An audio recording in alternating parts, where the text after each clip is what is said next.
प्रत्येक महिन्यातील वद्य चतुर्थी ही आपण संकष्टी चतुर्थी म्हणून साजरी करतो. 17 जानेवारी 2025 वार शुक्रवार रोजी संकष्टी चतुर्थी आहे. आपल्या इंग्रजी नवीन वर्षातील ही पहिली संकष्टी चतुर्थी आहे. प्रत्येक जण बाप्पाचे आपापल्या परीने सेवाही करतच असतो. कोणी उपवास पकडतं, तर कोणी साधी सेवा करतं. चतुर्थीच्या दिवशी आपल्याला कोणत्या सेवा करायच्या आहेत, तर तेच आपण या आजच्या व्हिडिओमध्ये पाहणार आहोत. नमस्कार, मी वर्षा माझ्या यूट्यूब चॅनलमध्ये तुमचं स्वागत करते आहे. स्वामी तुमच्या सर्व चांगल्या इच्छा मनोकामना पूर्ण करोत अशी स्वामीचरणी प्रार्थना करून मी आजच्या व्हिडिओला सुरुवात करते आहे. या चतुर्थीच्या दिवशी प्रत्येक जण आपापल्या परीने बाप्पाची सेवा करत असतो. कोणी व्रतवैकल्य करतात, तर कोणी अभिषेक करतात, तर कोणी जवळपास मंदिर असेल तर तिथे जाऊन बाप्पाचं दर्शन घेतात. बघा, असं कोणतंच घर नाही जिथे बाप्पाची मूर्ती नसेल. प्रत्येकाकडे गणपती बाप्पाची कोणाकडे चांदीची तर कोणाकडे पितळेची मूर्ती ही असते.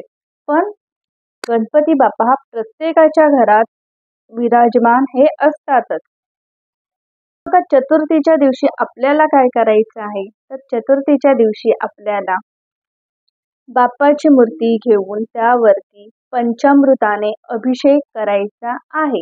आता जर पंचामृताने करायला तुम्हाला अभिषेक करायला नाही जमला, तर तुम्ही अगदी दुधाने कच्चे दूध त्याच्याने जरी अभिषेक केला किंवा साध्या पाण्याने जरी अभिषेक केला तरी चालणार आहे. आता अभिषेक करताना तुम्हाला गणपती अथर्व शीर्ष हे 11 वेळा पठण करायचं आहे.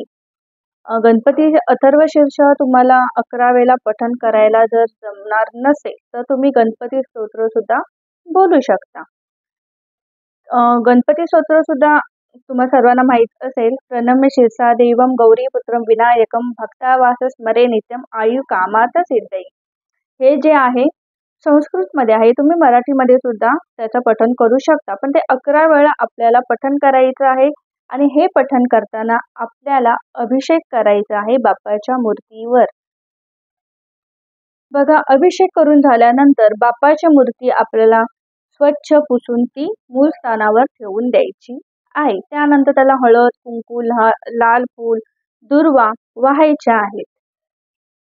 आता बघा, प्रत्येक आई आपल्या मुलांसाठी किंवा आपल्या मुलांच्या आरोग्यासाठी भविष्यासाठी काही ना काही देवाकडे सतत मागत असते. आपण देवाची जी पूजा करतो ती आपल्या कुटुंबासाठी करतो. आपल्यासाठी आपण कधीच काही मागत नाही. म्हणजे प्रत्येक स्त्री ही स्वतःसाठी काही मागत नाही. जे काही मागते ते आपल्या नवऱ्यासाठी, आपल्या मुलांसाठी, त्यांचं चांगलं व्हावं यासाठी सर्व करत असते.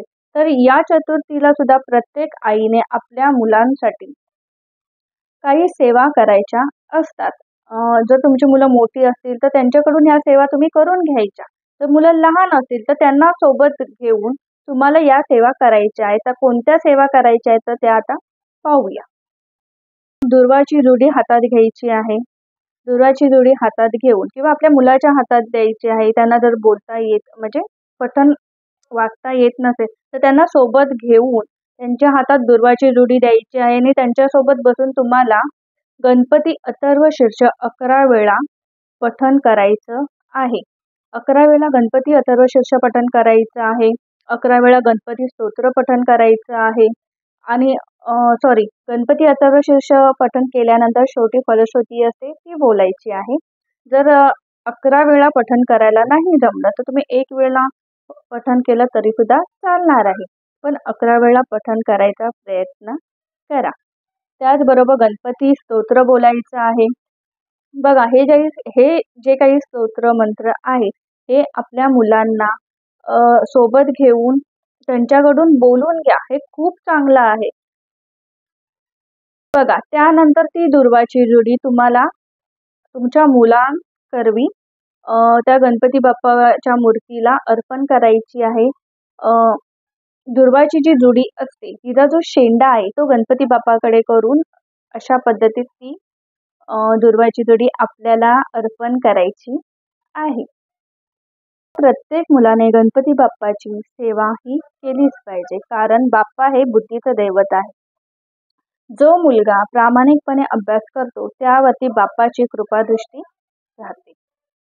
बघा, आता या संकष्टी चतुर्थीच्या दिवशी आपल्याला कोणता उपाय करायचा आहे तर तुम्ही आता सांगणार आहे.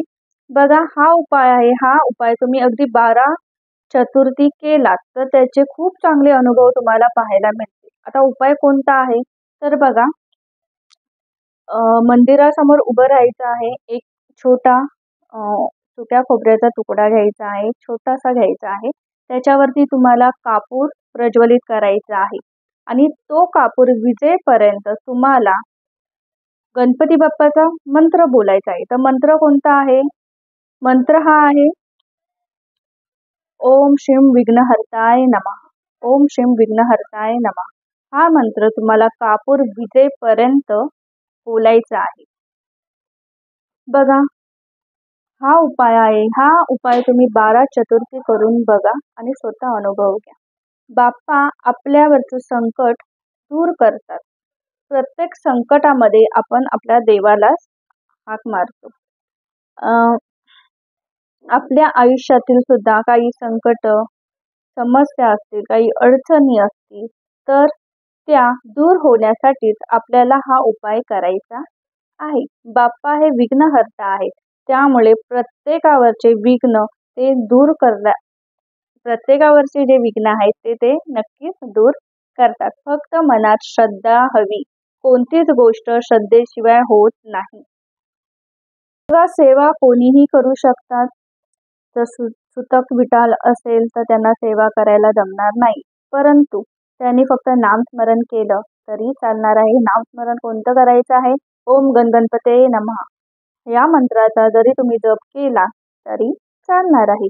ज्याला कोणाला काही सेवा करायला जमणार नसेल त्यांनी अगदी कुठेही काम करताना जरी गणपती बाप्पाचं स्मरण केलं तरीही चालणार आहे.